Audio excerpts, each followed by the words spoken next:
हाय friends, मैं Meena Pandey. Welcome back to my channel serve with love.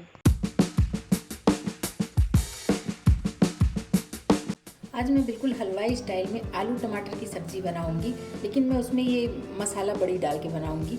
कभी कभी ऐसा हो जाता है कि घर में कोई भी सब्ज़ी नहीं है, तो अगर एक दो टमाटर पड़ा हुआ है और आलू है तो उससे भी हम लाजवाब सी सब्ज़ी बना के तैयार कर सकते हैं।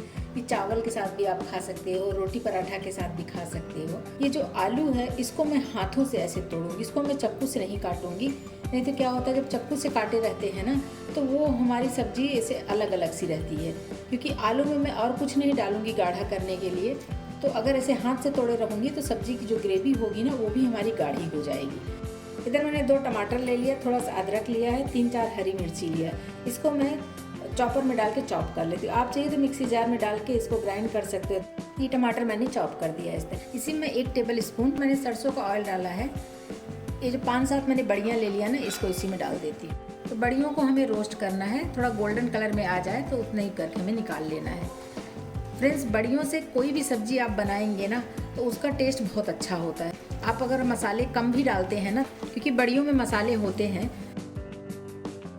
जैसा कि दिख रहा होगा कि गोल्डन कलर आ गया है बड़ियों का, तो अभी मैं बड़ियाँ निकाल लेती हूँ। 1/2 टीस्पून जीरा डाल देती हूँ, 1/4 टीस्पून सरसों दाना डाल रही हूँ। इसी स्टेज पे जो टमाटर मैंने क्रश कर लिया ना, इसको डाल देती हूँ। टमाटर को एक बार अच्छे से मिक्स कर देती हूँ,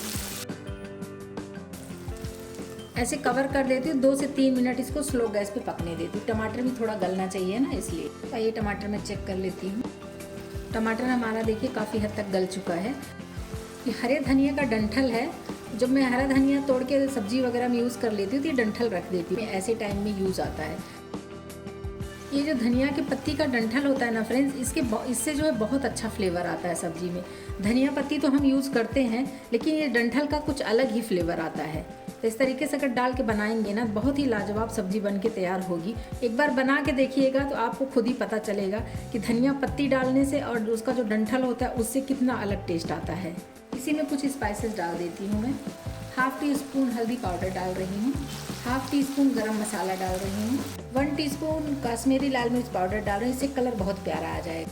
1/2 टीस्पून अमचूर पाउडर डाल रही हूँ। जैसे कि मैं टमाटर डाल रही हूँ, लेकिन टमाटर का जो फ्लेवर होता है वो अलग आता है, अमचूर पाउडर का फ्लेवर अलग आता है, इसलिए मैं दोनों का यूज़ कर रही हूँ। फ्रेंड्स, हलवाइयों का सबसे मेन इंग्रेडिएंट्स होता है कसूरी मेथी। 1 टेबल स्पून में कसूरी मेथी इसी में डाल देती हूँ।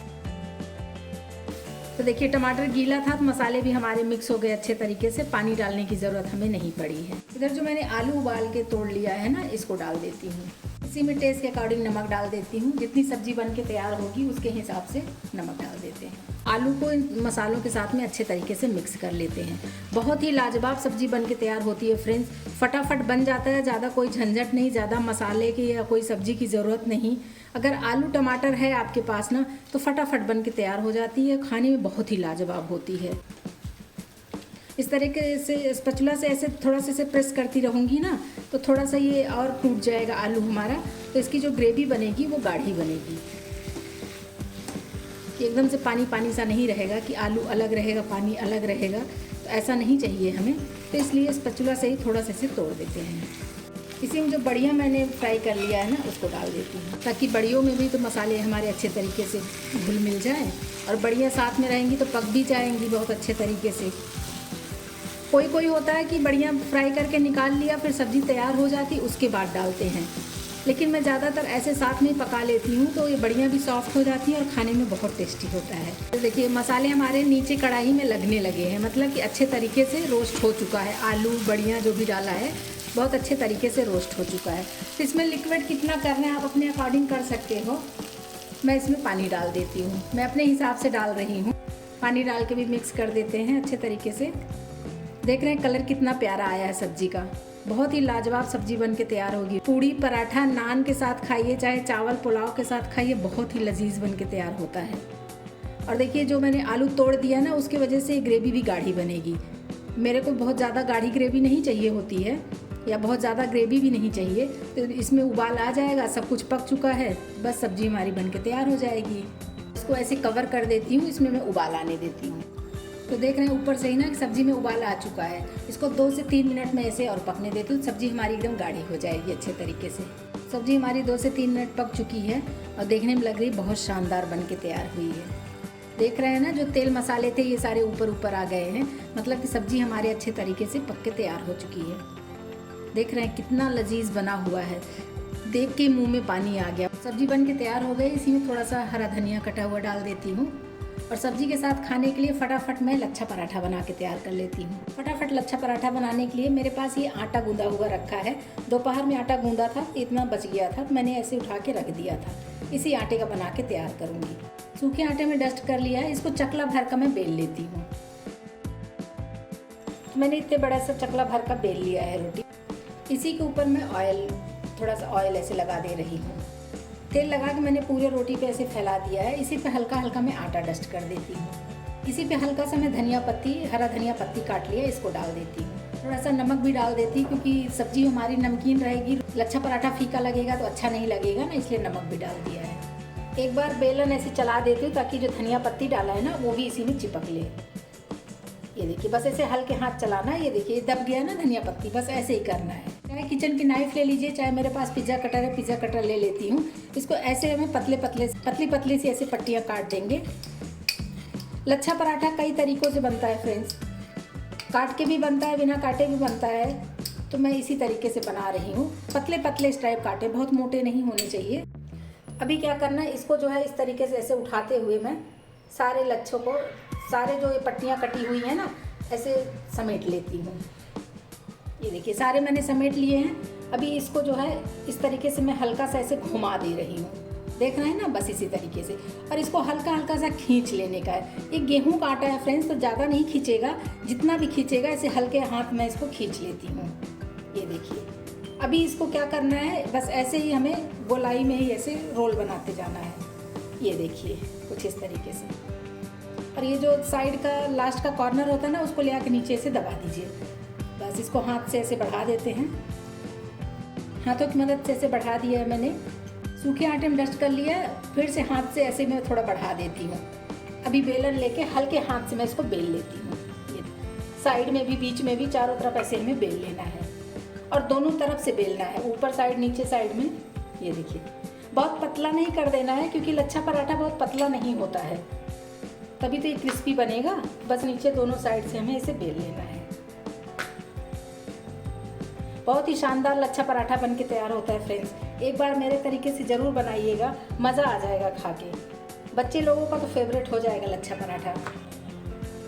ये देखिए ये बेल गया है, अभी इसको मैं सेक लेती हूँ। तो लच्छा पराठा सेकने के लिए मैंने तवा रख दिया है। इसी में मैं हल्का सा तेल डाल देती हूँ। जो पराठा बेल लिया है ना, इसको डाल देते हैं। ऊपर से इसका देख रहे हैं थोड़ा हल्का सा ड्राई सा लग रहा है, तो इसको मैं एक बार पलट लेती हूँ। देख रहे हैं ना कैसे क्रिस्पी बन रहा है, बहुत ही टेस्टी बन के तैयार होता है फ्रेंड्स। लोग तो मैदे का बनाते हैं, लेकिन गेहूं के आटे का भी लच्छा पराठा बहुत ही टेस्टी बनता है और उसके सारे लच्छे दिखेंगे। अभी देखते जाइए किस तरीके से मैं सेक रही हूँ ना, तो सेकेंगे तो उसके सारे लच्छे भी दिखेंगे। तभी एक बार मैं फिर से दूसरी साइड पलट लेती हूँ। ये देखिए इस तरफ भी ये आ गए ना स्पॉट्स, तो अभी इसी स्टेज पे इसमें मैं ऑयल डाल के ग्रीस कर देती हूँ। इस तरीके से ग्रीस कर देते हैं। लच्छा पराठा में तेल थोड़ा ज़्यादा, तेल घी बटर जो भी यूज़ कर रहे हैं ना, वो थोड़ा ज़्यादा लगता है क्योंकि क्रिस्पी बनता है ना, तो उसके वजह से हल्का सा ये ज़्यादा ही लगता है। लेकिन एक बार बना के तो देखिए, मज़ा आ जाएगा खा के।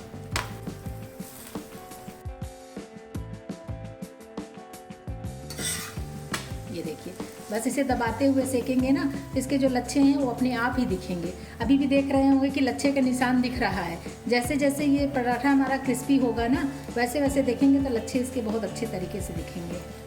इसको दोनों तरफ से ऐसे दबाते हुए साइड ऐसे दबा देंगे ना, तो साइड से भी क्रिस्पी हो जाएगा। और देख रहे हैं ना, ये क्रिस्पी बन रहा है। बीच में तो क्रिस्प हो चुका है, लेकिन साइड का भी ऐसे दबा देंगे तो साइड का भी क्रिस्प हो जाएगा और बहुत अच्छा पराठा बन के तैयार होगा। ये देख रहे हैं लच्छे इसके अभी से दिखने शुरू हो गए हैं। तो लच्छा पराठा हमारा दोनों तरफ से सिक गया है। इसको मैं हटा लेती हूँ और खाने के लिए सर्व कर देती हूँ।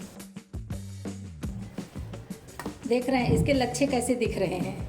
अभी गर्म बहुत ज़्यादा ही है क्योंकि अभी अभी सिक के निकला है, लेकिन इसको ना इस तरीके से देखिए, क्रश करेंगे ना, ये देखिए इसके लच्छे, अभी देखिए किस तरीके से इसके लच्छे दिख रहे हैं। देख रहे हैं, बहुत ही लाजवाब पराठा बन के तैयार हुए। कहीं से भी देख लीजिए, लच्छे इसके भरपूर लच्छे हैं। तो फ्रेंड्स, ये मेरी आलू की बिल्कुल हलवाई स्टाइल में सब्जी बन के तैयार हो गई है। और ये लच्छा पराठा देख रहे हैं ना, इस तरीके से इसको इसे तोड़ दिया, इसको छोड़ दिया तो ये फिर से वापस हो गया। ऊपर से क्रिस्प है और अंदर से हल्का सा सॉफ्ट है। ऐसे लच्छा पराठा खाने में मज़ा आता है। तो फ्रेंड्स, हलवाई स्टाइल में आलू की सब्ज़ी और लच्छा पराठा बन के तैयार हो गया है। आप लोग भी बनाइए, एंजॉय करिए। अगर आपको मेरा तरीका पसंद आया हो तो लाइक और कमेंट्स करना बिल्कुल भी मत भूलना फ्रेंड्स। लास्ट तक मेरी वीडियो देखने के लिए थैंक यू।